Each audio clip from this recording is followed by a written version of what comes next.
Have you ever felt like you're drowning in stuff? That your home, meant to be a sanctuary, is actually a source of stress? We spend our lives accumulating things, believing they'll bring us happiness, only to find ourselves buried under clutter, debt, and the constant pressure to want more. But what if there's another way? What if true freedom isn't found in having everything, but in having just enough?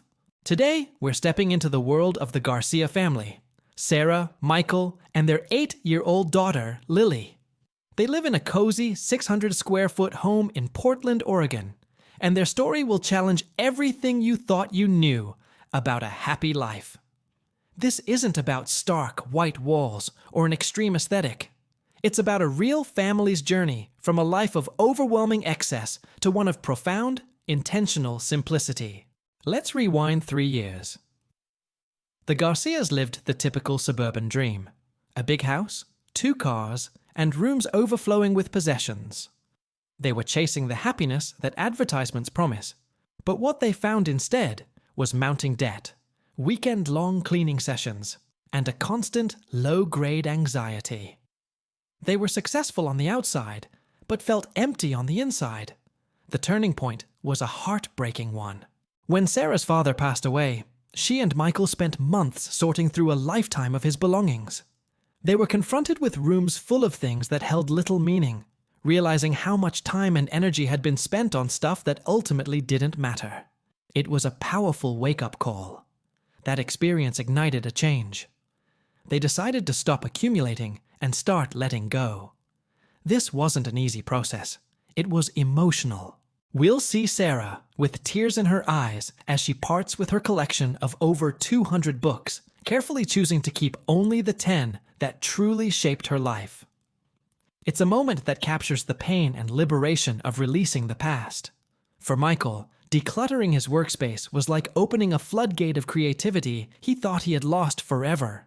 Without the distractions, his focus returned, and he felt a renewed sense of purpose. But what about their daughter, Lily? How does a child thrive with fewer toys? You might be surprised, Lily explains with the incredible wisdom that only a child possesses, that having fewer toys means she plays more. Her imagination runs wild. She builds castles from cardboard boxes and creates entire worlds with just a few simple playthings. She never feels the anxiety of having too many choices, a feeling many parents will recognize. Her playground isn't a room full of plastic. It's the vast expanse of her own creativity. Of course, their journey isn't a fairy tale. The film doesn't shy away from the challenges. We'll see the tension when Lily wants the latest popular toy that all her friends have, forcing Sarah and Michael to navigate the line between their values and their daughter's desires. We'll hear the well-meaning but critical questions from relatives who just don't understand their choices. Is this really better for Lily? Don't you feel deprived? These are real struggles that make their story so relatable. But for every challenge, there's a moment of profound joy that reaffirms their path. We'll join them for family game nights, free from the glow of screens, where laughter echoes through their small home. We'll follow them on weekend hikes, where they connect with nature and each other, instead of wandering aimlessly through a shopping mall. They've traded the stress of maintaining a large home for the freedom of time. Time to be present, time to connect, and time to simply be. This lifestyle change had a huge impact on their finances. A financial expert breaks it down for us. By downsizing and cutting out non-essential spending, the Garcias freed up an incredible $1,500 every single month.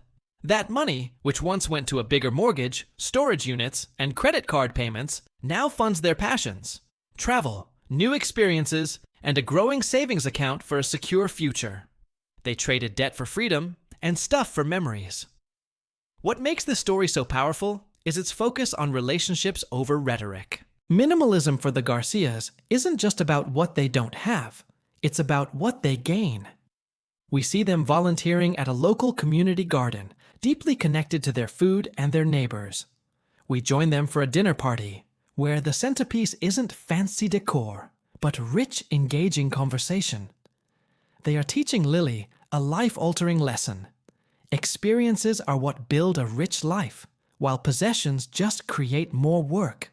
The beauty of their philosophy is in its humanity. An environmental scientist helps put their low-waste lifestyle into a global context, showing how small, individual choices can contribute to a larger, positive impact. But the heart of the story always returns to the family. It excels in the quiet peace you see in Sarah's eyes as she describes no longer feeling like a servant to her belongings. It's in the pride Michael feels as he builds Lily a simple wooden toy with his own hands. And it's in the quiet confidence Lily has, knowing that her family values their time together above all else. This isn't about prescribing a one-size-fits-all solution. To show that, the documentary introduces us to others who have embraced simplicity in their own unique ways. We meet a retired teacher living happily in a tiny home, a young couple traveling the world with only what they can carry on their backs, and a grandmother who found liberation by downsizing after her children moved out. Each story is a different facet of the same core idea. You can define what enough means for you. The final scene of the documentary is simple, yet it says everything. The Garcia family is sitting on their small porch as the sun sets. Lily is reading aloud from a beloved, well-worn book. Sarah and Michael are holding hands, their faces filled with a quiet contentment that is palpable. They don't have everything. They have enough. And in that enough, they found everything that truly matters. This documentary is more than just a look at a lifestyle trend. It's a gentle, moving invitation to look at our own lives, to question our relationship with the things we own, to ask ourselves, what do we truly value? What if the key to a richer, fuller life isn't getting more, but by mindfully choosing to live with less? Thank you so much for joining us on this journey today. If this story resonated with you, please hit that like button and subscribe for more content that explores intentional living. We'd love to hear your thoughts in the comments below. What does enough mean to you? See you next time!